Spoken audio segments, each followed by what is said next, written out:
তিরুপতি মন্দিরের অনেক কিছুই তোমাদের সাথে শেয়ার করেছি আমি, আর যেটা শেয়ার করা হয়নি এখনো সেটা হচ্ছে এই মন্দিরের প্রসাদ। তো চলো বন্ধুরা, আজ তোমাদের সেটাই শেয়ার করতে চলেছি। আর বন্ধুরা, তোমরা অনেকেই দেখেছো, আমি অনেক ভিডিওতেই বলেছি যে এখানের খাবার নাকি খুব টক, তাই এই মন্দিরের খাবারও টক নাকি, সেটাই আজ তোমাদের সাথে শেয়ার করব। প্রথমেই যেটা ভালো লেগেছিল সেটা হচ্ছে এই কলা পাতায় খাবার দেওয়া।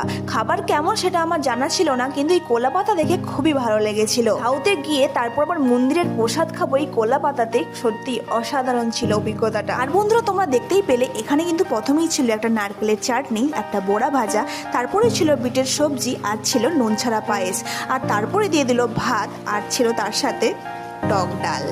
আর টক ডাল খাওয়ার পর আমার মুখের ভঙ্গিমা দেখে বুঝতেই পারছো কতটা টেস্টি ছিল খাবারটা। যাই হোক, আর প্রসাদ যেমনই হোক বন্ধুরা, আমাদের কাছে কিন্তু অমৃতই লাগে। প্রথমে 4টি খাবারের বাদে সবগুলোই কিন্তু বন্ধুরা টকই ছিল, আর আমার মুখের ভঙ্গিমা দেখে নিজেরই এখন হাসি পাচ্ছে। বন্ধুরা, যারা প্রবাসে থাকো তাদের দিকে তো অসংখ্য অসংখ্য ধন্যবাদ, আর যারা বিশেষ করে সাউথে থাকো তার দিকে অসংখ্য অসংখ্য অসংখ্য ধন্যবাদ। সত্যি আমি 7 দিন থেকে খুব কষ্ট পেয়েছি। আজকের মতন ভিডিও এখানে শেষ করছি, দেখা হবে অন্য কোনো ভিডিওতে।